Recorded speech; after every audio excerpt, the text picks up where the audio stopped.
ಈಗಾಗಲೇ ಸವಿಸ್ತಾರವಾಗಿ ಉತ್ತರ ಕೊಟ್ಟಿದ್ದಾರೆ. ಆದರೆ ಮುಖ್ಯವಾಗಿ ನಾನು ಏನೊಂದು ಸರ್ಕಾರದ ಗಮನಕ್ಕೆ ತರಲಿಕ್ಕೆ ಇಷ್ಟಪಡ್ತೀನಿ, ಆ ಒಂದು ಸೆಂಟರ್ಗಳಲ್ಲಿ ಎಲ್ಲಿ ಒಂದು ಪರೀಕ್ಷೆಗಳು ನಡೆದಿದೆ, ಇದು ಬರೀ ಯಾವುದೋ ಒಂದು ಕ್ಲಾಸ್ ರೂಮ್ನಲ್ಲಿ ಮ್ಯಾನೇಜ್ಮೆಂಟ್ ಆಗಿದೆ ಅನ್ನುವಂಥದ್ದು ಒಂದು ಆಪಾದನೆ. ಆದರೆ ನೀವು ನೋಡಿದ್ರೆ ಆ ಪರೀಕ್ಷೆ ನಡೆಯುವಂತ ಕೇಂದ್ರಗಳಲ್ಲಿ ಕೆಲವು ಸಂಬಂಧಪಟ್ಟಿಲ್ಲದ ವ್ಯಕ್ತಿಗಳು ಸಹ ಅಶೋಕ್ ಯಾವ ಒಂದು ಪರೀಕ್ಷೆಗೆ ಸಂಬಂಧಪಟ್ಟಿಲ್ಲ ಅಂತ ವ್ಯಕ್ತಿಗಳು ಸಹ ಅಂತ ಪರೀಕ್ಷೆ ಕೇಂದ್ರಗಳಿಗೆ ಏನಾರ ಅಲ್ಲಿ ಕ್ಯಾಮ್ರಾಗಳಿದ್ರೆ ಆ ಪರೀಕ್ಷೆಗೆ ಅಧಿಕಾರಿಗಳು ಏನು ಸಂಬಂಧಪಟ್ಟಿಲ್ಲದಂತ ವ್ಯಕ್ತಿಗಳು ಅವರು ಸಹ ಅಲ್ಲಿದ್ದಾರೆ. ಮತ್ತು ಇದೆಲ್ಲ ಒಂದ್ ಕಡೆ ಕೆಲವು ಒಂದೇ ಆ ಸೆಂಟರ್, ಇಡೀ ಸೆಂಟರ್ನಲ್ಲೇ ನಡೆಯುವಂಥದ್ದಿದೆ. ಇದೆಲ್ಲ ಒಂದ್ ಕಡೆ ನಾವು ಹೇಳ್ತಾ ಇದೀವಿ, ಇದೆಲ್ಲ ಒಂದ್ ಕಡೆ ಒಂದು ಕೆಲವು ಕುಟುಂಬಗಳಂತ. ಇದು ಕುಟುಂಬಗಳಲ್ಲ, ನೀವು ಓವರ್ ಆಲ್ ಚೆಕ್ ಮಾಡಿದ್ರೆ ಕೆಲವು ಊರುಗಳೇ, ಕೆಲವು ಹಳ್ಳಿನೇ, ಕೆಲವು ಸ್ಥಳಗಳಿಂದನೇ ಈ ಆಯ್ಕೆಗಳಾಗ್ತಿರುವಂಥದ್ದು ಕಾಣ್ತಾ ಇರುವಂಥದ್ದು. ಮತ್ತು ಇಲ್ಲಿ ಸ್ಕ್ಯಾನಿಂಗ್ ಬಗ್ಗೆ ಇವರು ಕೆಇಎ ಮತ್ತು ಕೆಪಿಎಸ್ಸಿ ನಲ್ಲಿ ನಡೆಯುವಂತ ಪರೀಕ್ಷೆ ವ್ಯವಸ್ಥೆಗಳ ಬಗ್ಗೆ ಹೇಳಿದ್ರು. ಕೆಇನಲ್ಲಿ ಸಾಮಾನ್ಯವಾಗಿ ಪೇಪರ್ ಏನ್ ಆನ್ಸರ್ ಮಾಡ್ತಾರಲ್ಲ, ಕಾಪಿನಲ್ಲಿ ಮಾರ್ಕಿಂಗ್ ಮಾಡ್ತಾರಲ್ಲ, ಆ ಮಾರ್ಕಿಂಗ್ ಮಾಡಿದಂತ ಪೇಪರ್ಗಳನ್ನ ಸಾಮಾನ್ಯ 1 ದಿನ 2 ದಿನದಲ್ಲೇ ಸ್ಕ್ಯಾನಿಂಗ್ ಮಾಡುವಂತದ್ದಾಗುತ್ತೆ. ಕೆಪಿಎಸ್ಸಿ ನಲ್ಲಿ ಕೆಲವು ತಿಂಗಳೇ ತಗೊಳ್ತಾರೆ ಸ್ಕ್ಯಾನಿಂಗ್ ಮಾಡೋಕೆ. ಅದನ್ನು ಸಹ ಅದೇ ಪೆನ್ನು ಅದೇ ವ್ಯಕ್ತಿ ಕೈನಲ್ಲಿ ಮಾಡಿಸ್ತಾರೆ.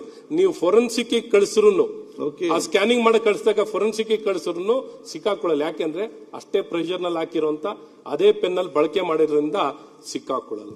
ಈ ರೀತಿ ಇಲ್ಲಿ ಏನು ಹೇಳ್ತಿದ್ದಾರೋ ನಾನು ಕೇಳೋದು, ಇವತ್ತು ಸರ್ಕಾರದ ಜವಾಬ್ದಾರಿ ಇವರು ಹೇಳ್ತಿದ್ದಾರೆ. ಈ ಸೆಂಟರ್ಗಳು ಎಲ್ಲಾ ಕಡೆ ಪರೀಕ್ಷೆ ನಡೆಯುತ್ತಲ್ಲ ಸರ್, ಈ ವಿಜಿಲೆನ್ಸ್ ಮಾಹಿತಿಗಳನ್ನು ಮಾನಿಟರಿಂಗ್ ಸರ್ಕಾರಕ್ಕೆ ಇಂಟೆಲಿಜೆನ್ಸ್ ಇನ್ಫಾರ್ಮೇಶನ್ ಇರಲ್ವಾ?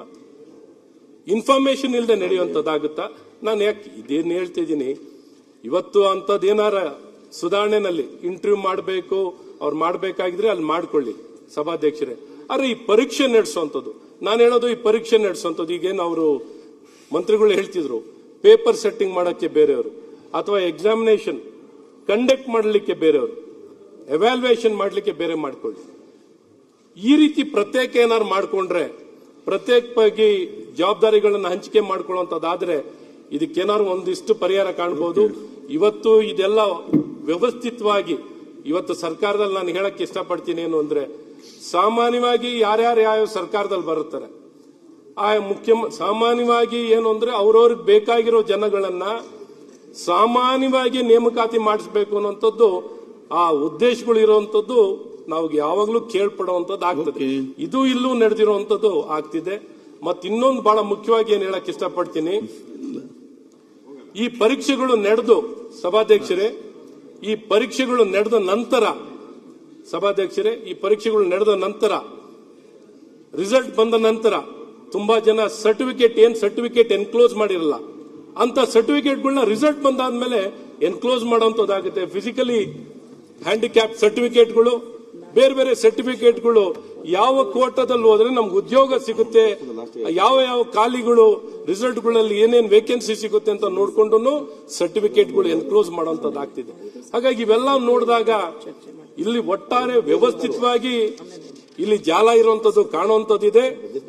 ಇದಕ್ಕೆ ಕಡಿವಾಣ ಹಾಕುವಂತದ್ದು ಆಗ್ಬೇಕು. ಮತ್ತು ಪರೀಕ್ಷೆಗಳು ಕೇವಲ ನೀವೆಲ್ಲಾ ಪರೀಕ್ಷೆಗಳನ್ನ ಇಂಟರ್ನಲ್ ರಿಸರ್ವೇಶನ್ ಆಧಾರಿತವಾಗಿ ಅಗ್ರಿಕಲ್ಚರ್ ಆಫೀಸರ್ಸ್ ಎಕ್ಸಾಮ್ ನ ಕ್ಯಾನ್ಸಲ್ ಮಾಡಿದ್ರಿ, ಸರ್ವೆ ಡಿಪಾರ್ಟ್ಮೆಂಟ್ ಕ್ಯಾನ್ಸಲ್ ಮಾಡಿದ್ರಿ, ಆದ್ರೆ ವೆಟರ್ನರಿ ಮಾತ್ರ ಯಾಕೆ ಎಕ್ಸಾಮ್ ಕಂಡಕ್ಟ್ ಮಾಡಿದ್ರಿ? ಕೆಪಿಎಸ್ಸಿ ನಲ್ಲಿ ತುಂಬಾ ಎಕ್ಸಾಮ್ ಕ್ಯಾನ್ಸಲ್ ಆಯ್ತು, ಆದ್ರೆ ವೆಟರ್ನರಿ ಡಿಪಾರ್ಟ್ಮೆಂಟ್ ಮಾತ್ರ ಎಕ್ಸಾಮ್ ಹೆಂಗ್ ಕಂಡಕ್ಟ್ ಮಾಡಿದ್ರಿ? ಅದಕ್ಕೇನ ಪ್ರತ್ಯೇಕವಾಗಿ ಏನಾದ್ರು ಇಟ್ಕೊಂಡಿದ್ದೀರಾ? ಸೊ ಈ ರೀತಿ ಇವೆಲ್ಲವನ್ನು ನೋಡಿದಾಗ ಹಸ್ತಕ್ಷೇಪ ಅಥವಾ ಇನ್ವಾಲ್ವ್ಮೆಂಟ್ ಯಾರ ಇನ್ಫ್ಲೂಯೆನ್ಸ್ ನಲ್ಲೇ ಆಗುವಂತದ್ದೇ ಇದೆ. ಈ ನೇಮಕ ಆಗೋದು ಸರ್ಕಾರದಿಂದನೇ ನೇಮಕ ಆಗುವಂತದ್ದು ಆಗುತ್ತೆ.